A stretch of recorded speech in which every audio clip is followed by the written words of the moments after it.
¿Qué tal? ¿Cómo están? Espero que muy bien a todo dar. Nosotros seguimos solidarios con el mes de la De la inclusión, inclusión. que todos debemos de ser reconocidos y reconocer a las personas independientemente de lo que sean, representen. Y ahora estamos en la transmisión número 64 con un amigo periodista, el mensajero 64, Gilberto Armenta, del Meritito Nogales, nacido en Nogales. Bienvenido, Gilberto, gracias por acompañarnos aquí. Este, No, no, al contrario, Ricardo, gracias a ustedes por la oportunidad de compartir este espacio, este foro contigo. Que mira, déjame decirte que estás siendo ejemplo para muchos de la nueva normalidad, la forma en la que se van a empezar a manejar las formas políticas, la interacción entre unos y otros equipos dentro de todo este contexto político, electoral, partidista, social, cultural, que en esa nueva normalidad se va a mezclar, pues en un solo y estas plataformas es lo ideal para interactuar, para platicar. Y sí, nacido en Nogales, nativo de ahí, original de ahí, así como dicen en los ranchos, ahí están mis muertos, en Nogales también, anda. ahí está mi madre, ahí vive, toda mi familia materna, paterna. Yo, encantado de la vida, Ricardo, regresaría a Nogales, pero mi familia ya está hecha, porque aquí en la capital ya Acá. todos vienen de la capirucha, como decimos también, Ajá. estudiando y trabajando aquí algunos de ellos, pero pues Nogales lo traigo en el corazón. Qué bueno. Qué bueno. Nunca se olvide, fíjate que es lo importante que yo he platicado en muchos recorridos que he hecho y te ha tocado estar a ti en reuniones ahí en la mesa Cancún, donde digo la importancia de mantener el arraigo y el orgullo, ¿no? El sentido de pertenencia. Este, y yo he comentado varias ocasiones dos temas muy similares: Naco y Sonoita, las dos otras fronteras que no se escuchan mucho, ¿no? Pero por la pequeño. Pero fíjate, Gilberto, que en esos dos municipios, en el 2019, en Sonoita nació únicamente un niño y en Naco no nació ninguno en un año. ¿Qué pasa con eso? Que se va desintegrando la sociedad, pierde el sentido de pertenencia, y la frontera es yo nunca he vivido en frontera, pero es muy peculiar. Ahora, ¿por qué no nacen ahí? Porque los dos carecen de un centro de salud regional o ciudadanos, son rurales y no les permiten tener ahí a sus bebés. Entonces, Tienen que ir a otro municipio. claro, qué delicado que no, que la misma falta de servicio de atención médica permita o fomente esa separación de su identidad, no de la identidad de los padres. Como tú dices, yo soy de Nogales, tengo mis muertos en Nogales, nacido en Nogales y te encantaría dejar Nogales, pero tu negocio está en Hermosillo, pues tu vida ya hecha de alguna manera, pero no perdemos el sentido de pertenencia. Sí, así es importantísimo, Carlos, como dices. Me tocó trabajar en Sonoita un tiempo, hace unos años. En Naco también tengo muchos amigos ahí en Naco. Tuve cerca de 5 años trabajando en la Borrieta y me tocaba cubrir toda esa zona. Y fíjate, aunado a esto que dices, Ricardo, de la falta de servicios públicos, particularmente en salud, en educación también tienen muchos problemas en estos dos municipios para educación integral. Está también el factor de la frontera, ¿no? En Sonoita, por ejemplo, del otro lado, pues No. Lumbio, Ajá, que es nada, la gasolinera y una tienda de claro. conveniencia nada más.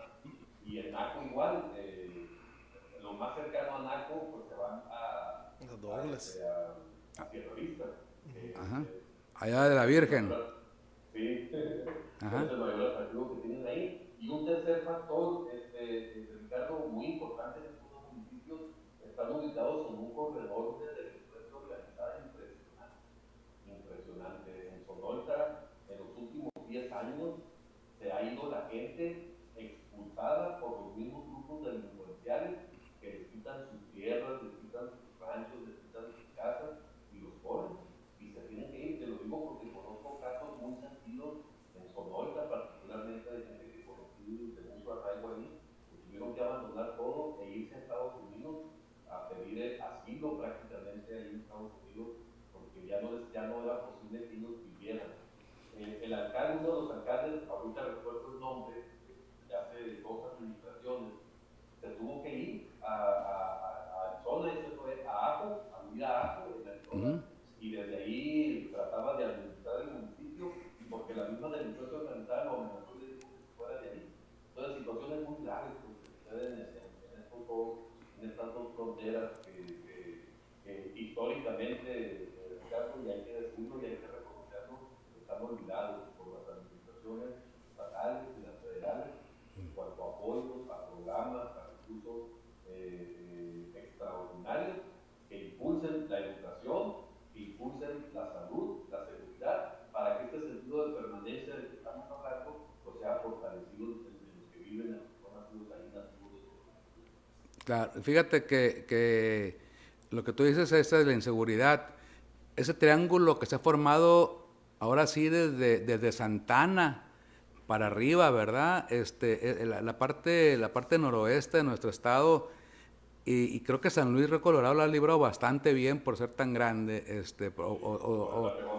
por estar pegado a Mexicali, pero toda esa región de nuestro estado que es inmensa, todo el desierto, tiene un conflicto de inseguridad tremendo. Y por otro lado está la parte de la sierra, pegado precisamente ya a Agua Prieta, y a Nacos, que son lugares muy delicados, pero lo que tú dices es muy cierto. Me han platicado a mí de acoso para que le vendan los derechos de agua a la delincuencia ahí en Sonoita, porque se apoderan de las cosas de la delincuencia organizada y no siempre de la mejor manera posible, ¿no? Y digamos, porque Sonoita está de paso, tiene la carretera federal, pero Sarik, Tubutama, ahí que digamos no son tan visibles como Sonoita o Plutarco Elías Calles, ahí está peor la cosa. Ahí está peor la cosa. Entonces, sí hay mucho por hacer y hay un gran potencial en las fronteras. Yo veo, por dadas las similitudes de Naco y Sonoita, yo veo una gran oportunidad de desarrollo. Inclusive el presidente Calderón al finales y luego el presidente Peña en su campaña, y lo anunció en Sonora en una reunión que hubo en Los Lagos, te voy a decir, el 3 de abril del 2012, cuando todavía no empezaba que fue los primeros actos de su campaña o pre-campaña, creo que andaba algunas formalidades políticas, pero fue esa fecha porque es mi día de santo, me acuerdo, el 3 de abril. Sí, y ahí en esa reunión el presidente le volvieron a plantear, al candidato en ese momento, le volvieron a plantear esa carretera que fuera paralela a la frontera, como una gran vía de desarrollo desde San Luis Colorado hasta Agua Prieta, que pudiera ser una gran oportunidad, ¿no? ¿Quién sabe? Ricardo, perdón. Y fíjate que aparte de esa carretera que mencionan, una que también se está planeando desde hace mucho es la de Nogales a Santa Cruz, a este punto fronterizo San Antonio, de Cananea. Sí. Que se está trabajando ese tramo, está ya como carretera formal hasta Mascareñas, por ahí más o menos para el sitio de Mascareñas, pero ya de ahí en adelante sigue siendo terracería. Entonces, sí sería bien interesante, fíjate, una carretera, un proyecto político real, viable, ahí para hacer una carretera, ahora sí que transfronteriza en ese sentido, y darle pues más apertura a San Luis Río Colorado. Y fíjate, Ricardo, en esta zona, en este triángulo que mencionas... Ahí te platico, te presumo, Gilberto, que me tocó hacer una carretera similar cuando estaba en Impulsor. La carretera costera no comunicaba en ninguna parte y no le costó un solo centavo al Estado. No solamente eso, conseguimos la contraprestación de 342 millones de pesos, pero la carretera no le costó un solo centavo al Estado. Y conectamos un punto A a un punto B que no existían, que era San Luis Río Colorado con Puerto Peñasco. Y lo mismo, y este planteamiento que me haces, me lo han hecho en otras ocasiones y estamos trabajando en esquemas similares. Y aparte le darían un gran potencial de desarrollo adicional a la parte oriental de Nogales, al nororiente de Nogales, ¿no? Hasta Mascareña precisamente, y luego tienes pegado al hospital, el aeropuerto de Nogales, que está cruzando Mascareñas del otro lado prácticamente, ¿no? Sí. Y también abriría una oportunidad ahí en Nogales, Ricardo, un gran problema histórico y un sentido es la vía que divide a Nogales, la vía ferroviaria. y pocos saben, Ricardo, solamente los que somos nativos ahí, que ese proyecto de sacar la vía de Nogales no va a progresar en tanto no acepte Estados Unidos construir la vía de ese lado, porque de acá en México existe la vía ya instalada justamente en la de Macapuz, por ahí podría hacerse, pero del otro lado Estados Unidos nunca ha querido construir la parte que le corresponde. Si se lograra modernizar esa parte con una carretera completa y el crecimiento de Nogales fuera en ese sentido, que de hecho ya lo es, porque cuando yo estaba en Nogales, en los 85, 90, que fue más o menos el año en el que yo me vine a estudiar teatro contigo, Nogales llegaba hasta desde que era el camino viejo a Cananea, como lo conocemos, hasta la colonia de los Virreyes. Todo lo que existe ahora, solidaridad y todo lo que está pegado casi llegando a Mascareñas es prácticamente nuevo, los últimos crecimientos Nogales en los últimos 10, 15 años. Y la tendencia de crecimiento es para allá, fíjate, Claro. en esta zona. Entonces, invertir ahí sería sumamente importante. Yo creo que el tema de Nogales es que de la parte oriental se ha prestado mucho a la especulación por mariposa y todo eso, ¿no? Sí, así es, exactamente. Y fíjate, y ahorita que mencionas esta otra parte, una oportunidad también en este triángulo de Altar, Sonoita, de Plaza, de toda esta zona, es la atención que Estados Unidos, Ricardo, le está poniendo a la zona del Tohono O'odham, del Pápá, porque pues, es compartida esta comunidad étnica entre Sonora y Arizona, en el condado Maricopa allá y esta parte del desierto del Taracá. Hay una parte, hizo más o menos unos 3-4 kilómetros dentro del territorio pápago que no hay cerco. Son los pápagos los que controlan el cruce entre uno y otro lado. Pero la delincuencia organizada pues está inmiscuida ahí con ellos. Y para Estados Unidos es un problema de seguridad nacional lo que está sucediendo con sus pápagos en Arizona y la relación que tienen con los pápagos en Sonora. Entonces en Estados Unidos, y te lo digo porque lo sé a ciencia cierta y así lo han declarado muchos funcionarios norteamericanos aquí en Sonora, estarían dispuestos a invertir cualquier cantidad de dinero para asegurar esa zona, para darle seguridad a esa parte, porque a ellos les conviene por la seguridad que les va a brindar en contraparte a ellos de su zona. Entonces, no se ha aprovechado mucho por esa disposición de Estados Unidos de invertirle a toda esta parte para hacerla progresar, para hacerla crecer y sacarla pues de ese olvido del que está ahorita, porque mientras más apartado esté todas estas zonas, tú sabes qué es lo que más le conviene a la delincuencia organizada para poder operar como lo hace. Claro, y fíjate qué curioso, en alguna ocasión yo platicaba con autoridades de Arizona, y ya ves que Ajo pues está en una reserva india, y ellos son los que tienen los casinos. Sin embargo, en Ajo no les han permitido tener casino, y me comentaba, eso fue hace algunos años ya, no sé si lo hayan logrado, pero me decían que no existía precisamente por lo alejado y por lo peligroso que le veían, ¿no? Y aparte, entonces, y creo que si con esto le sumas ahí la tentativa que está en el lado mexicano de tanta delincuencia, bueno, y también del lado americano, por supuesto que hay su contraparte, no puede existir delincuencia solamente de un lado, ¿no? No, por allá sí, por allá atrás. Y créeme que los pápagos en Arizona están pero bien metidos con la delincuencia, controlan muchos zapatos. Sí, cómo no, todo el pase de los ilegales hay muchos salvoconductos, y luego como son tierras protegidas, como son reservas realmente, y las respetan más que como respetamos aquí en México las reservas de los pueblos indígenas. Ha habido mucho con urbanización y mucha parte de esa, pero el reconocimiento último que se le dio a las etnias aquí en Sonora fue el tener un regidor étnico.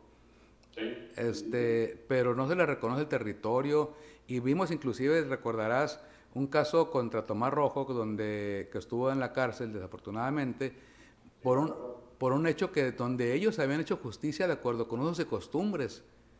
Obviamente que fue un motivo político pero debería haber una manifestación mayor de la ciudadanía cuando autoridades no respetan lo que está dispuesto desde antes de que estuviéramos nosotros, ¿no? Y que son sus usos y costumbres. ¿Cómo respetan? Y aparte te digo porque a mí no me tocó que me infraccionaran en Ajo, en el camino ese, y tuve que ir a Ajo a pagar la infracción, y no pude hacerlo en el Departamento de Transporte de Arizona, sino que tuviera que ir a hacerlo directamente ahí al municipio de Ajo. Entonces, no es que pases por ahí, te desvías yo iba a Puerto Peñasco y me desvié para pagar la infracción. Nada más. Y fíjate, y es tan visible esta diferencia, Ricardo, de las charlas entre etnias, que las comunidades pápagas, los yaquis, los mayos que están en Arizona o en otros estados de Estados Unidos, aunque son minoría en comparación con la comunidad que tienen aquí en Sonora o en otra parte de México, tienen más garantías todavía de aquel lado. Y tienen tan más garantías que tienen capacidad económica para ayudar y apoyar a sus hermanos yaquis o mayos aquí en Sonora, por hablar de Sonora. Entonces sí hay una enorme diferencia en la forma en la que cada gobierno ve a sus etnias. Y si hablamos de lo que el gobierno federal está proponiendo en relación a los pobres, yo recuerdo muy bien todas estas promesas que hizo el presidente Andrés Manuel López Obrador en los pueblos yaquis. Me recuerdo la última en Belén, Italia, que fue la última comunidad que visitó como aspirante, donde incluso se llevó un pliego petitorio que le entregaron ahí los gobernadores yaquis de peticiones que decían. Que se le fueron muy duro a la gobernadora precisamente ahí, ¿recuerdas? Sí, también hubo reclamos al gobierno del estado que giran mucho, fíjate, los reclamos de los yaquis por el tema del paso, ¿no?, de la carretera, y ahora lo del gasoducto. Pero hasta ahorita yo no he visto respuesta, Ricardo, de parte de la federación a los pueblos yaquis, a los pueblos étnicos aquí en Sonora, particularmente a los yaquis, que son los que más se conocen. Claro. Fíjate, te platico un asunto curioso, Gilberto. ¿Cómo protegen las autoridades americanas a las etnias, las norteamericanas? El Plan Mérida, todos los recursos del Plan Mérida, que fueron miles de millones de dólares, ¿sabes por dónde salían? Por etnias americanas que estaban en desventaja contra otras que tenían una oportunidad de desarrollo. Entonces, el gobierno federal de Estados Unidos, y aparte no son cantidades que no son fiscalizables. El gobierno, y eso está documentado en Plan Mérida, no es una cosa escondida, ¿no? Pero como tenían que darle discrecionalidad al gobierno mexicano o al colombiano para que recibieran, entonces lo bajaban por conducto de las etnias, y las etnias hacían los estudios de viabilidad de los proyectos, se llevaban una comisión que estaba estipulada, que le pagaba el gobierno americano a ellos, pero era diciéndole, ¿sabes qué? Ahí te va el negocio ustedes háganlo, y te ocupa responsabilidad. Y las etnias, porque me tocó trabajar con algunos de ellos, proyectos de Iniciativa Mérida, de Plan Mérida, donde sí había técnicos o contratados por las etnias, o gente de la etnia preparada en los temas esos. Entonces, cuando hay voluntad, tienen muchísimas maneras de hacerle llegar las cosas a quien ocupa, ¿verdad? Sí, por supuesto, es todo cuestión de hacer planes integrales. Y fíjate, y ahorita y en relación con esto, Ricardo, que mencionas estos reclamos a la gobernadora también por parte de los grupos étnicos, los yaquis aquí en la zona ahí donde ustedes se encuentran ahorita. Y con la experiencia que yo tengo, Ricardo, de sexenios anteriores estatales, yo veo bien difícil, Ricardo, y no sé cómo lo veas tú aquí en este sentido con la aspiración política que tienes también. Yo veo bien difícil poder atender de forma integral las demandas de los grupos étnicos, en este caso en Sonora, porque son muchas, Ricardo, históricamente han sido olvidados en educación, en economía, en integración familiar. Ahorita, por ejemplo, los pueblos yaquis ahí alrededor de Baco, en toda esta zona, todo este municipio, tienen un problema muy grave de adicción. Es lo que más nos han comentado cuando platican con nosotros acá en Hermosillo. Mujeres particularmente que piden ayuda porque están en adicciones, ya sea alcohol o drogas, sus esposos, sus hijos, los nietos. Es un problema muy grave, muy serio, y sí haría falta, Ricardo, un programa estatal apoyado por el gobierno federal exclusivo para los pueblos étnicos. Porque recordemos, se me va el presidente, tú me vas a vas a recordar perfectamente bien que fue que en su sexenio le dio todo lo que pudo a los pueblos ya Todo. trabajar en créditos Tractores, maquinaria. Sí, y se perdió todo, pues no lo usaron para trabajar y quién sabe dónde quedó con el paso de los años todo eso. Entonces, ellos ocupan un programa distinto al de apoyos en equipo o en maquinaria, pues de ahí, Ricardo, sí, pues yo no sé cómo le tendrían que hacer los gobernantes para poder impulsar estas series de estos pueblos indígenas en nuestro estado y en el resto del país. Yo creo que rescatando su orgullo, rescatando su historia y reconociendo su historia, promoviéndola, sus culturas también, y su idiosincrasia. Creo que es muy importante conocer y estudiar un poquito de cuál es la idiosincrasia de cada etnia, qué diferencia tan cercano y tan igual, hasta en el lenguaje prácticamente los yaquis y los mayos, pero hay una gran diferencia en su forma de ser. Entonces, me ha tocado a mí trabajar con los seris, con los mayos, con los yaquis en diferentes etapas. Con los mayos, con los seris me tocó mucho en Bahía de Quino, trabajar con ellos en un proyecto de impulsor que traíamos. Con los mayos hicimos un centro regional de las artes y de la cultura allá mismo, donde llevamos artistas ¿cómo se llama? El pintor Ivich, para que los colores que usaban en sus tejidos los mayos ahí en Masiaca, que fueron un poquito más vistosos, más comerciales.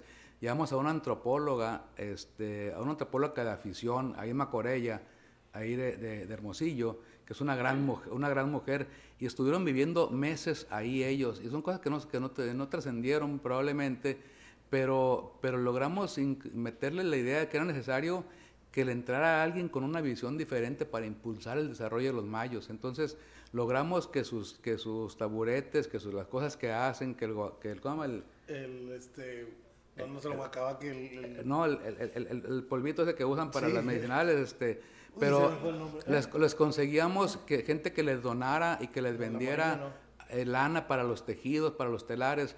Y tú vas al museo o a la tienda de solidaridad, o como se llame ahora, de bienestar en México, que está ahí en Paseo de la Reforma, y hay de esos artículos, venden artículos de los mayos allá, ahorita en la Ciudad de México, y trabajamos con eso. Y la otra cosa, que yo soy un fanático de la educación bilingüe. Huereque. Y el huereque. El huereque.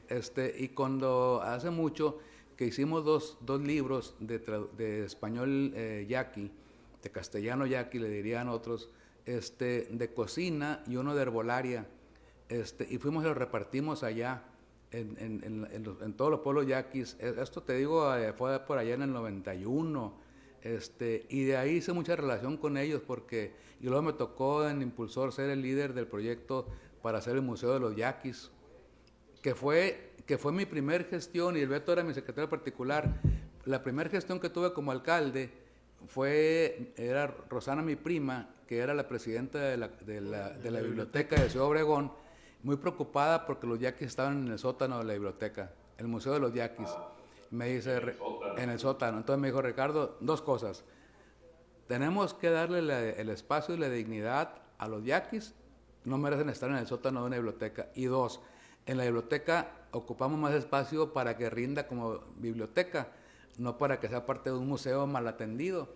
Y en aquel tiempo, desde ahí empezó la gestión a conseguir el terreno, a conseguir que los yaquis aceptaran, todas las gestiones, pero que fuera un museo de ellos, autorizado y dirigido por ellos. Entonces, el de Cocorit lo hicimos ya en Impulsor, con el gobernador Burso, obviamente, por supuesto, pero todo... Lo conoces muy bien. Lo conozco muy bien, pero el museo todo ese, y no sé si lo conozcas, pero es una experiencia, sí, porque todo va hecho, no tiene nada ficticio, y va una explicación a cada uno de los símbolos. Entonces, para lograrlo hacer, me tocó trabajar mucho con ellos, y conoces la idiosincrasia, bueno, obviamente, aunque por más que los estudies, no lo traemos en la sangre. Es como si quisiéramos ponernos en el papel de una mujer, por más que las conozcas, no te puedes poner no la llevas, ni la de un joven inclusive, ¿no? Tenemos que darle que los jóvenes hagan las cosas, porque ya nuestra juventud ya pasó, ¿no? Sí. Está muy bien. Tenemos juventud acumulada. Así es. Sí. Y fíjate qué importante lo que dices, Ricardo, y recordando la forma en la que empezamos esta plática tú y yo, del sentido de permanencia, de no olvidar nuestras raíces, de dónde venimos. Importante rescatar todas estas costumbres, aprovechando esta dinámica que hay ahora de la inclusión, de los derechos humanos, de la tolerancia, del respeto hacia todos los demás, porque yo siento, Ricardo, que sería el momento idóneo ahorita para impulsar a estos grupos étnicos, porque ya ves que hasta la lengua se está perdiendo ya en algunas culturas, no son pocos los que hablan la lengua materna, la lengua original de cada uno. Ya hay una mezcla en muchos de ellos, se llama el castellano y la lengua materna, incluso para comunicarse entre ellos, ya mezclan los dos idiomas. Claro, no, cuando te digo que soy fanático de la educación bilingüe, es porque también es porque también repartimos el libro, a cada escuela de Ciudad Obregón le repartimos los libros esos que eran a petición de las etnias, de los yaquis, era el recetario y el de herbolaria, pero lo repartimos en todas las escuelas de Ciudad Obregón para que también tuvieran ellos acceso a la lengua yaqui. Y por ejemplo, deberíamos de fomentar de que en el ITSON, que en la Unison, que en las universidades, que en los colegios se dé las lenguas étnicas, que se dé como una materia, así como está cabrón que den francés y que no den yaqui, ¿no?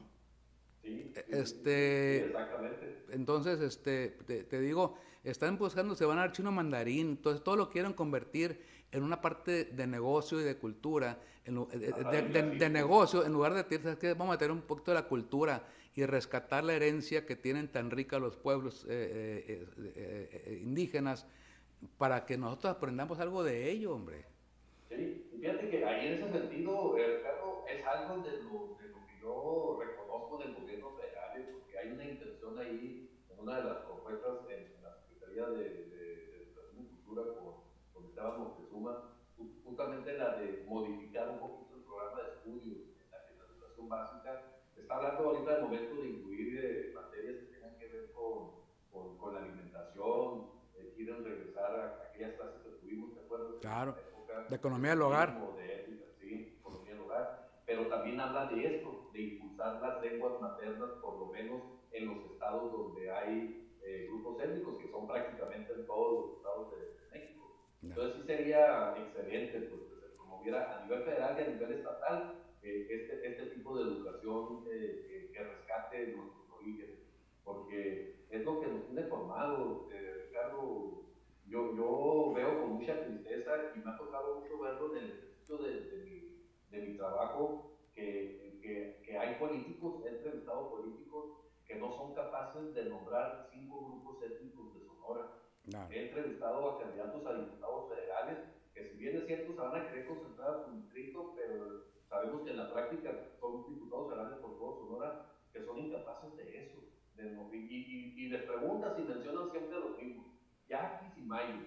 Se olvidan del resto, son 5 o 6 grupos étnicos más los que tenemos aquí, otros que vienen por temporadas a los campos agrícolas y luego se regresan, pero poco a poco, con el paso de los años, Ricardo, han venido dejando herencia en Sonora. Vienen a temporadas de trabajo, pero luego nacen sus hijos aquí, o se casan con alguien distinto a su grupo étnico aquí mismo, y van creando ya pues una mezcla de culturas también. Entonces, es que la tercera etnia en Sonora son los triquis. Los triquis, sí. Es la tercera etnia más grande, los triquis que están ahí en la costa de Hermosillo, ¿no? Y ya el pueblo Miguel Alemán prácticamente es una comunidad triqui, ¿no? Entonces, como tú dices, son importados. Y creo que han ido medio, y ciertamente el gobierno municipal de Hermosillo ha batallado en algunas ocasiones precisamente por el uso de usos y costumbres, pero me comentaba a mí un político, es que tenemos que respetar los usos y costumbres de los nativos nuestros, no las que vengan a imponer los de Chiapas o Oaxaca para acá, ¿verdad? Y tiene razón. Sí, en ese sentido sí. Y fíjate, Ricardo, que esa ha sido una de las causas en Ciudad Miguel Alemán por el que se ha retrasado mucho esa intención ocurrido en el municipio 73 de Sonora. Esta mezcla de culturas, mezcla de personajes, esta movilidad poblacional que tiene el poblado Miguel Alemán, ha sido pues algo que no le ha permitido a la clase política aquí en Hermosillo ver con buen sentido pues, que se independice el municipio que se independice como municipio el poblado Miguel Alemán, que yo sí pienso, Edgar, lo que tendría todo para hacerlo, pero sí veo una problemática ahí. Y volvemos con lo mismo, Ricardo. No hay identidad de pertenencia pues, en el poblado Miguel Alemán. El interés ahorita en la mayoría de la población ahí, pues es el laboral, ¿no? La oportunidad de desarrollo de campo o de depender a través de algún comercio de todo lo que gira alrededor de los campos agrícolas.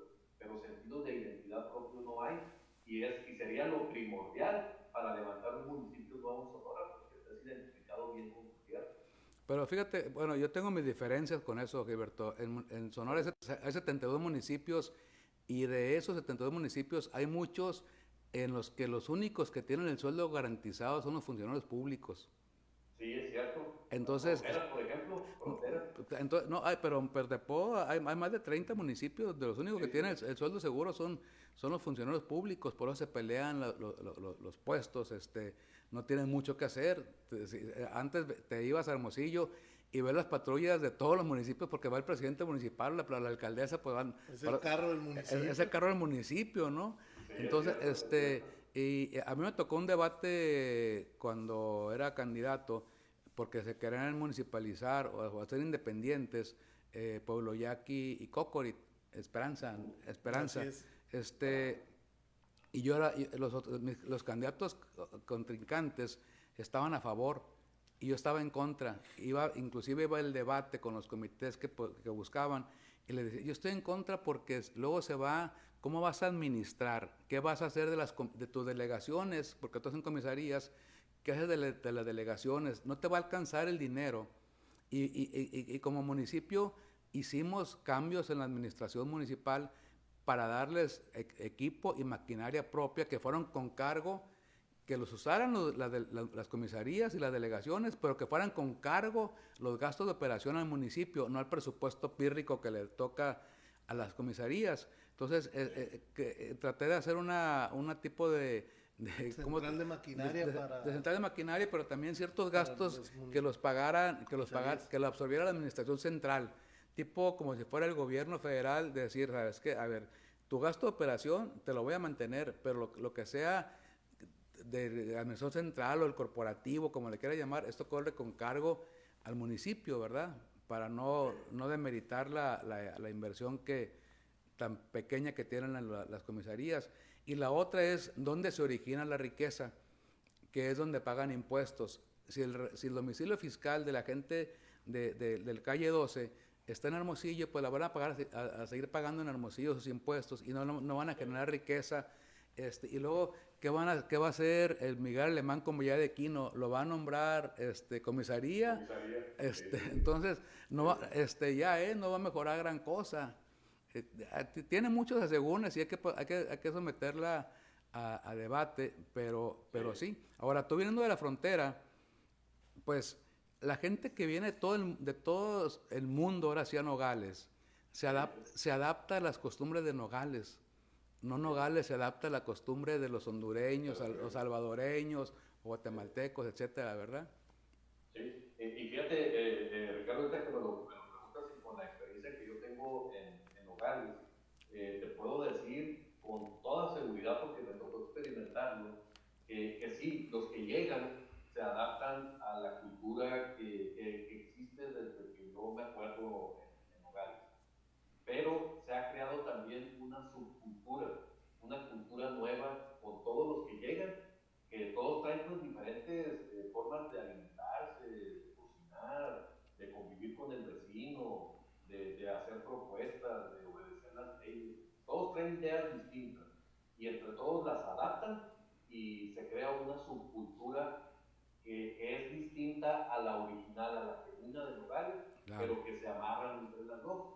Te lo digo porque ahí en Nogales yo viví algunos años un fraccionamiento popular ahí, donde todavía tengo mi casa, la casa de ustedes también. Gracias. Y tengo vecinos a los que frecuento todavía, que son uno de Sinaloa, otro de Puebla, tengo un vecino de Ciudad de México, que coincidimos de distintos ascendencias ahí en la misma calle y creamos nuestra propia comunidad, nuestra propia subcultura.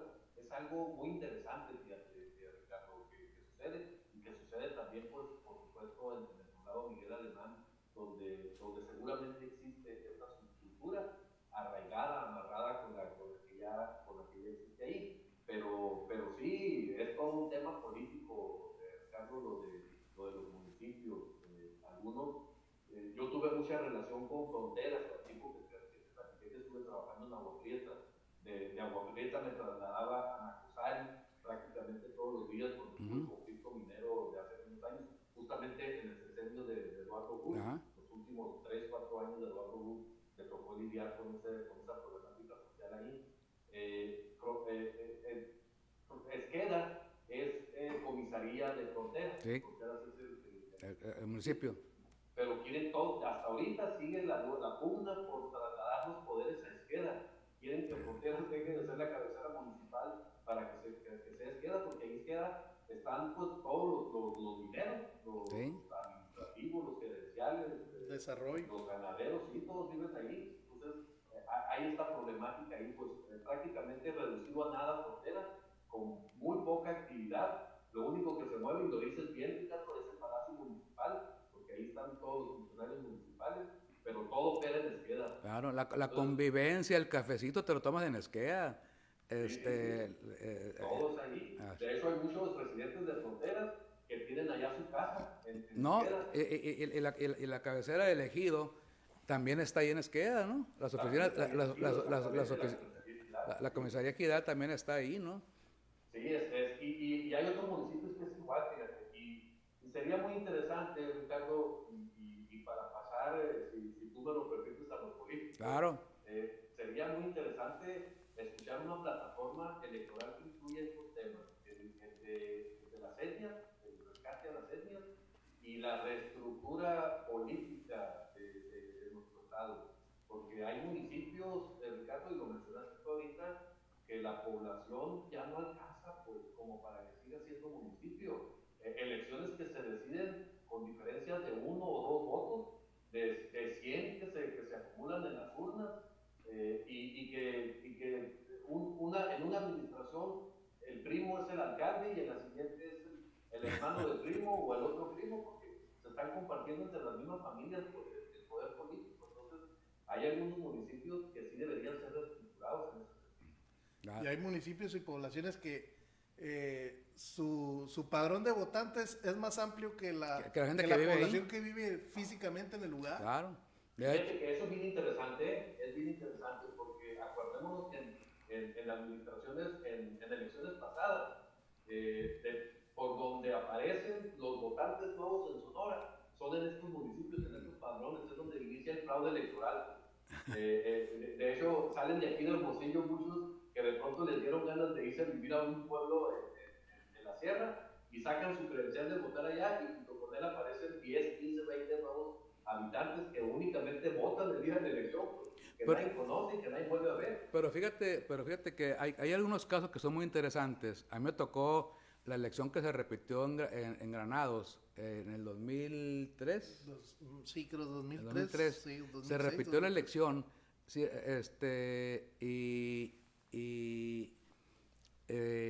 fue en el 2000, a ver, Beto, no, la del 2000 fue la de Rosario de Sopaco, que fue la primera. De Lupe Bujanda. Ajá, de Lupe Bujanda, que fue la primera que yo dije, y me tocó ayudar allá a Lupe Bujanda. Yo era alcalde de Cajeme, pero me tocó ayudarlo porque habíamos hecho campaña juntos aparte. Y fue la primera elección que perdió Fox, la de Rosario de Sopaco en el 2000. Entonces, que fue una extraordinaria, pero fue la primera elección que perdió el presidente Fox. Pero luego en Granados en el 2003. 2003 o 2006. Creo que en el 3 fue cuando se repitió. Y lo curioso es que la gente sigue yendo a votar ahí. no viven ahí, pero siguen, porque siguen teniendo la querencia y sentido de pertenencia y quieren influir y decidir en qué pasa en el futuro de su municipio. Por eso, más valioso aún todavía, y en Hermosillo tanta gente que vive de los poblados de la sierra, Sí. que se regresan a votar. La parte política sí es una mala costumbre, ¿no? Cuando se ha tratado incluso de manipular y de que nazcan los nuevos votantes, etcétera. Pero la parte bonita de esto es que la gente tiene un sentido de pertenencia. Y esos niños que sus padres son originarios de Sonoita y de Naco, van a votar en Agua Prieta, a lo mejor porque se van a vivir allá, porque ya nacieron o lo que sea, ¿no?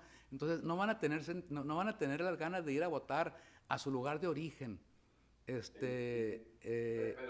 fíjate, Ricardo, yo coincido contigo, totalmente de acuerdo contigo, pero hay una nueva una nueva política, una nueva forma ahora de sentir esa pertenencia.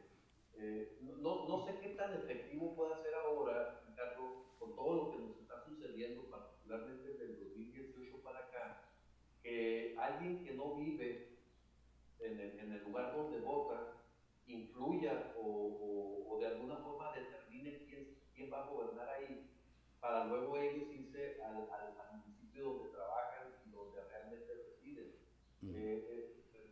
Está sucediendo algo grave en México, Ricardo. Están sucediendo cosas muy graves en los municipios aquí en Sonora. Te menciono Nogales, ve cómo andan a Bucoa, te Claro. menciono Guaymas.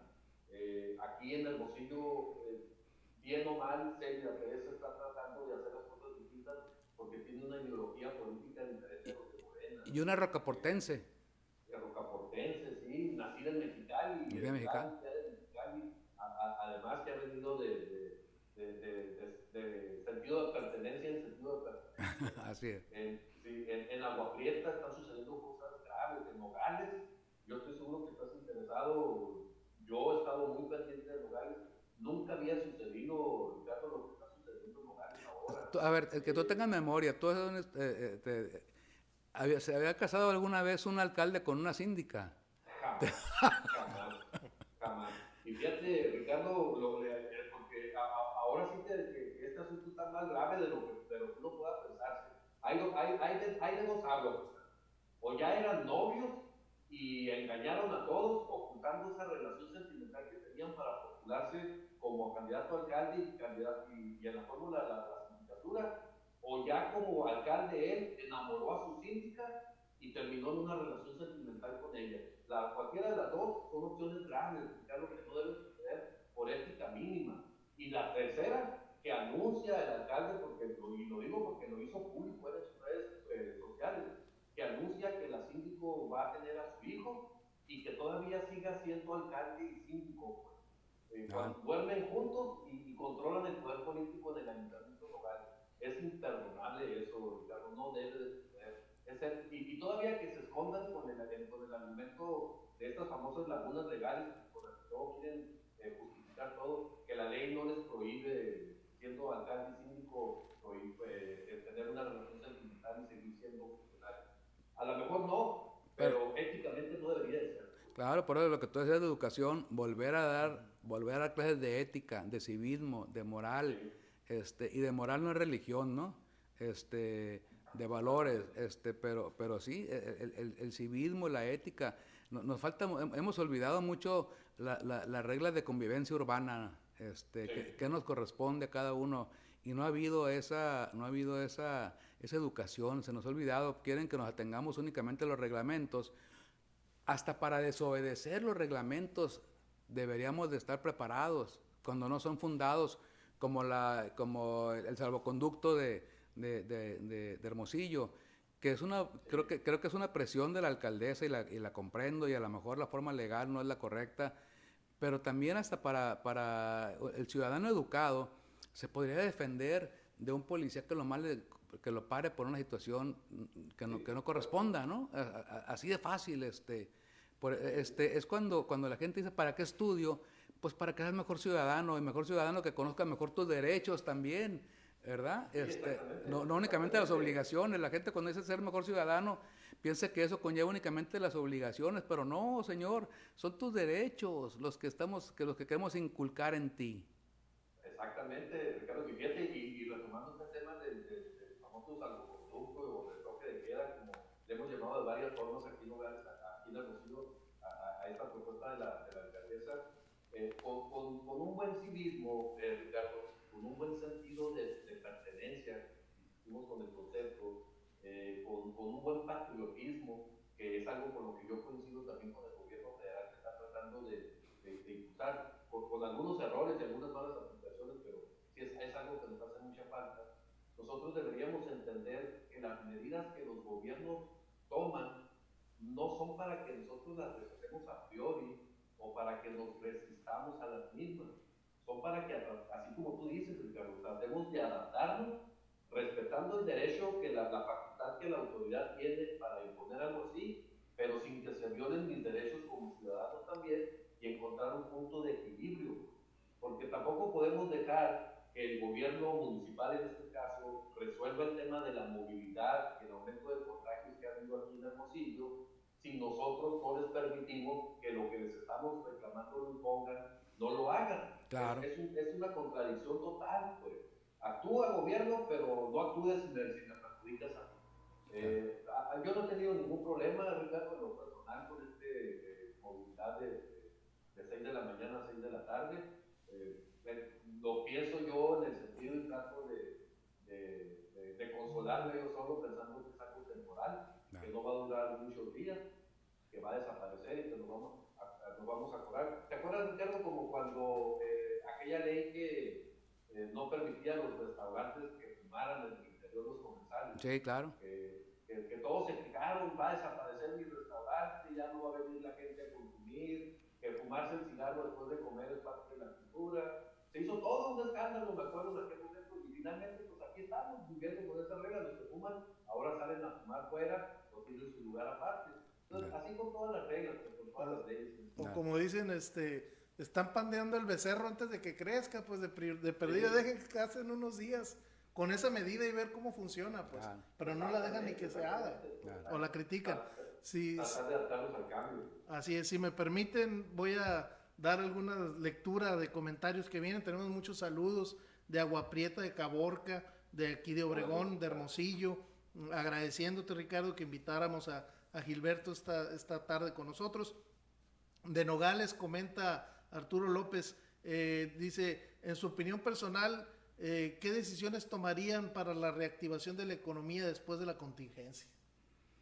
Pues lo he comentado en muchas ocasiones, creo que tenemos que establecer un fondo de garantía que donde el Estado avale operaciones, que no dé créditos, que sea garantía, que sea aval, que sea socio de alguna manera en el sentido positivo de asesorar y de darle seguimiento con los recursos que tiene y que se establecieran líneas de crédito en los bancos para poder reactivar la economía con garantías, con fondos hechos para eso, en lugar de estar prestando 5,000 pesos a 5,000 gentes, que no va a salir no va a servir de nada. Y la otra es establecer un fondo que con reservas de obras que tengan que cancelar, que de plano, obras que no sé cuáles haya, porque no hay mucha obra en proceso, pero obras que se tengan que cancelar para invertirle a estos fondos de reactivación, para poderle dar, y como si fueras como si fuera a pasar cables de corriente a un carro, un jump start, vamos a pasarle con estos recursos, órale, arranca, como si fuera un desfibrilador a alguien que le demos un choque a la economía, que los pongamos a trabajar, claro, pero con recursos, con garantías, con acompañamiento, que no sea, que el Estado haga todo lo posible por no entorpecer las acciones. Y otra cosa es promover y fomentar, inclusive legislar sobre regular las compras y licitaciones fuera del Estado. Y no solamente del Estado, de los municipios, que lo que consume el gobierno del Estado en Nogales, se compra en Nogales, que lo que consume el gobierno municipal de Nogales, lo compren en Nogales, y promover estímulos fiscales para quienes hagan eso también, para que las empresas que están radicadas ahí vaya viendo y que se vuelva un estilo de revolvencia, pero con un compromiso donde realmente digan, yo voy a comprar y voy a vender aquí porque estoy comprometido. Y han puesto muchos en las cuentas de redes sociales, ponen un logotipo que dice en lo local, lo local, lo local. Y es Promover parte, lo local. y volvemos al sentido de pertenencia, Gilberto. Sí, sí, sí, por supuesto. Fíjate, Ricardo, yo tengo un dato aquí, fíjate, con relación a Nogales, y lo tengo documentado porque con este sistema, y ahora que mencionas lo de las licitaciones, ya ves este esquema de licitaciones directas del gobierno federal, cómo están mal aplicadas y cómo están haciendo daño a la economía local. En Nogales, fíjate, llegó hace unos 2 o 3 meses, tengo por ahí el documento con todos los datos. Llegó hace 2 o 3 meses, un poco más tal vez, fue antes de la contingencia, en enero, febrero más o menos, una persona contactando a constructores en Nogales.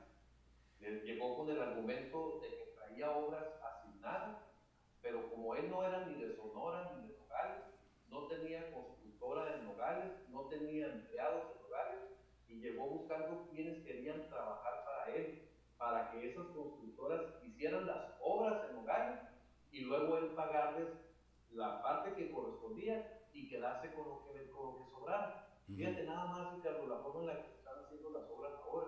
Se las dan a alguien en el centro del país, de Ciudad de México, digamos, la obra vale $1,000,000, consíguete un constructor en Nogales que la haga por 800,000 y tú te quedas con 200, págale los 800 a él y tú quedas con 200.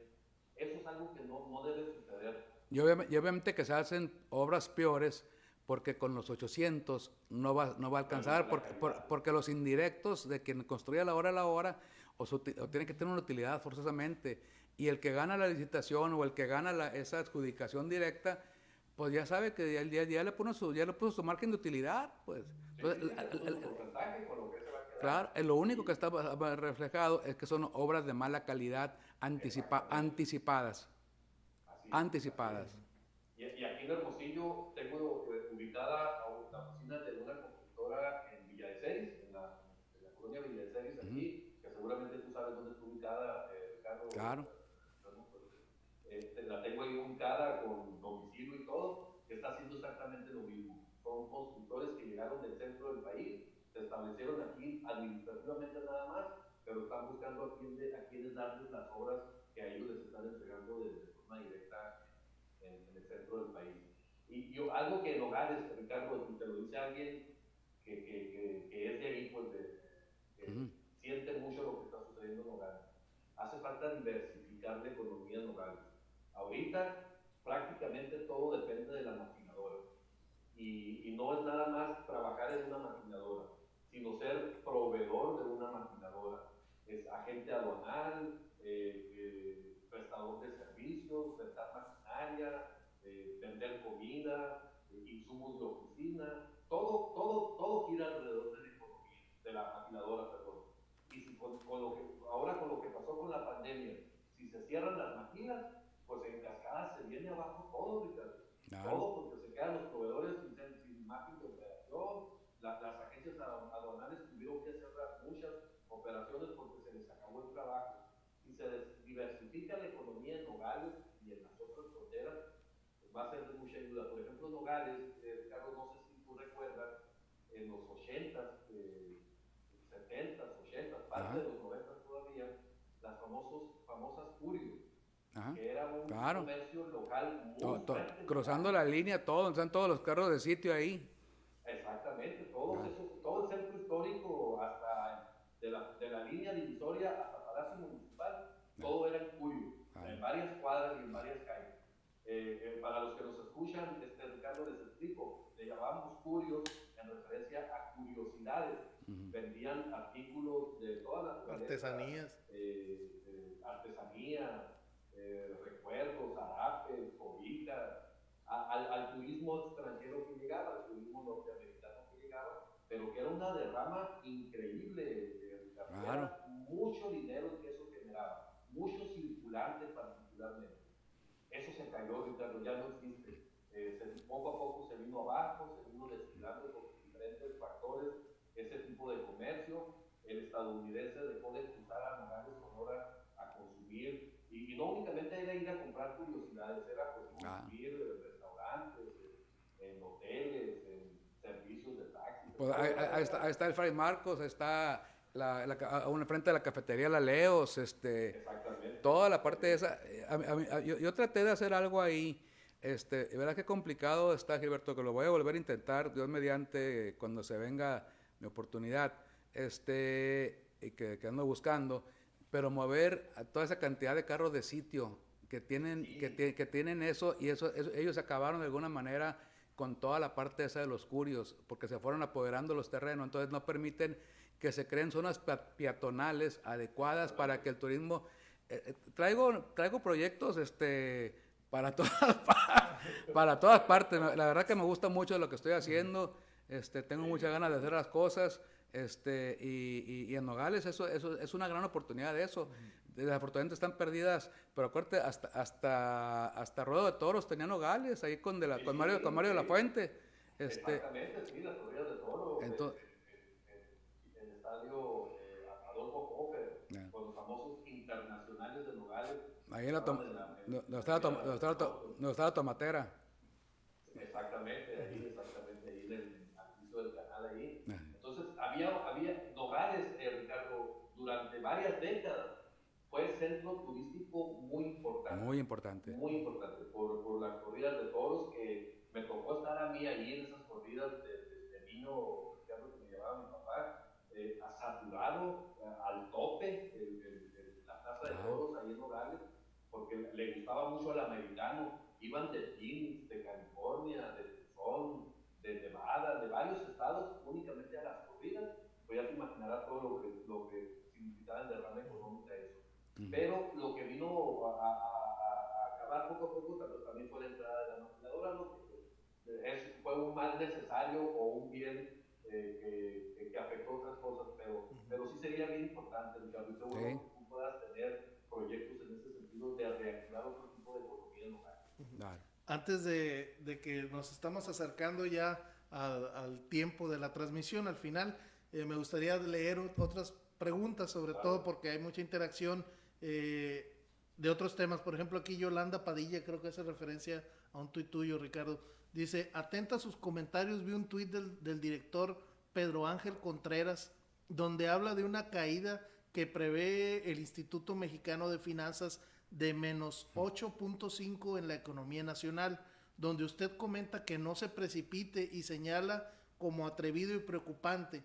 Mi pregunta es en el sentido de qué puede ser peor, o bien si se especula desde hoy, los dueños de los capitales pueden entrar en pánico y agravando la situación. Me gustaría conocer más a detalle el sentido de su comentario, contador, que subió el día de ayer. Lo que pasa es que sube el director del ISTESON un comentario donde las expectativas de deterioro de la economía van a ser un porcentaje, pero él dice que van a ser mayores y que después va a dar los motivos.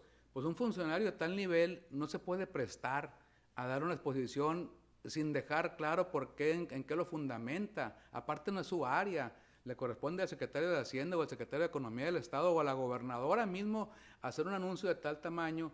Y si no, el director del ISTESON merece un coscorrón de perdida, ¿verdad?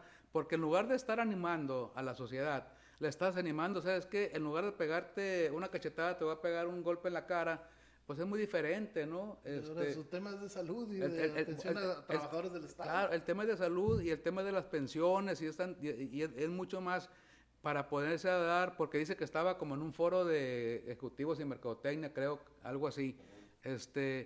Pero de todas maneras debe de también saber cuál es el ámbito de su competencia, para qué se pone a dar, y luego todavía, y después voy a argumentar, pero también como anda buscando la gobernatura, a lo mejor está buscando el espacio para decir, porque pregúntenme, ¿verdad?